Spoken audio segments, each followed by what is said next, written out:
વિસાવદર પેટા ચૂંટણી મુદ્દે ભાજપ ઉપાધ્યક્ષ ભરત બોધરાનું નિવેદન.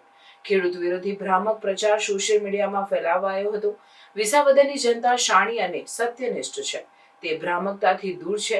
એક તરફ 10 વર્ષ સુધી શાસન કરનારી ભ્રષ્ટ સરકાર છે, બીજી તરફ ગુજરાતના ખેડૂતો માટે કામ કરનાર ભાજપે ખેડૂતોની આવક બમણી કરવા અને ઉપજ વધારવા ઐતિહાસિક પગલાં લીધા. આમ આદમી પાર્ટી રીલ્સ બનાવે છે, રીલ્સથી ચૂંટણી નથી જીતાતી.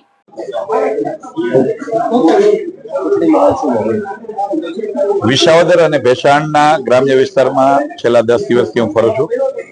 ખેડૂતોની વચ્ચે જાઉં છું. ખેડૂતોની વચ્ચે જે પ્રકારે ગેરસમજણો ફેલાવી હતી, જે પ્રકારે ખોટા ગુબારા ચડાવ્યા હતા સોશિયલ મીડિયાના માધ્યમથી અને બીજી રીતે, એ વિસાવદરના ખેડૂતો સારી રીતે સમજી ગયા છે, જાણી ગયા છે અને સત્ય વાતને સાથે ખેડૂતો છે. એક બાજુ છેલ્લા 10 વર્ષ દિલ્હીમાં પણ આ પ્રકારે લોકોને ભરમાવીને ગેરરીતિઓ કરનારી સરકારના આગેવાનો છે. બીજી બાજુ છેલ્લા 30 વર્ષથી ખેડૂતો માટે ઐતિહાસિક નિર્ણયો લઈને ગુજરાતની અંદર ખેડૂતો અને ખેત પેદાશોના ભાવ કેમ વધે, ખેડૂતોની સમૃદ્ધિ કેમ વધે, એની સતત ચિંતા કરનારી નરેન્દ્રભાઈ મોદી સાહેબના નેતૃત્વ વાળી ભારતીય જનતા પાર્ટી છે.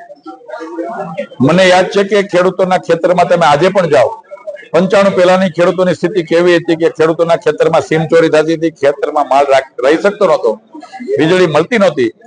એવી સ્થિતિમાંથી ખેડૂતોએ નિર્ણય કરીને અમને સત્તામાં બેહાડ્યા.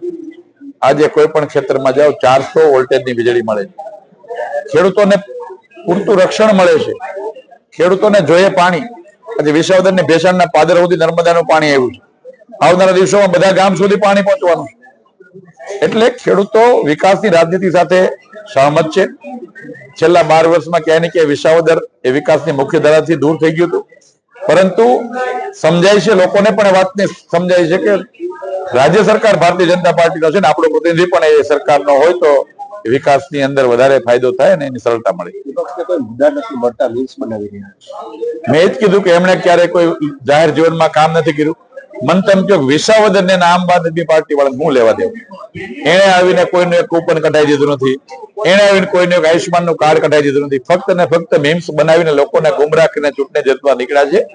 પરંતુ એમને ખબર નથી કે 2022માં આવી જ મીમ્સો બનાવી હતી, 136 સીટમાં ડિપોઝિટ ગઈ હતી.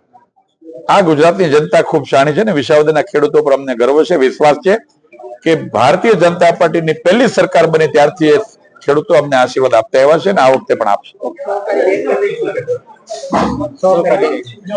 2022માં કિરીટભાઈ બેંકના ચેરમેન બન્યા ત્યારે બેંકનો નુકસાનીમાં એમણે દરેક મંડળીઓનો ઓડિટ કરાવ્યું. એ ઓડિટમાં 9 મંડળીઓમાં ગેરરીતિ આવી. એ ગેરરીતિઓ કરનારા સામે પોલીસ કેસ કર્યા. કેટલા પૈસાની ગેરરીતિ થઈ એના આંકડાઓ ઘટાડ્યા અને જેણે ગેરરીતિ કરી છે એની ઉપર કાર્યવાહી કરીને એની મિલકતો જપ્ત કરીને જેમને નિર્દોષ લોકોને અન્યાય થયો છે ન્યાય અપાવવાનું કામ પણ અમારી ટીમ કરશે. આ મુદ્દાને લઈને અમારા ઉમેદવારને બદનામ કરવાની કોશિશ કરનારી આમ આદમી પાર્ટીના લોકોને પણ ખેડૂતો ઓળખી ગયા છે અને ખેડૂતોએ સાચી વાત સમજાણી છે અને ખેડૂતોને એ વાતથી અમારી ઉપર વિશ્વાસ છે. Thank you.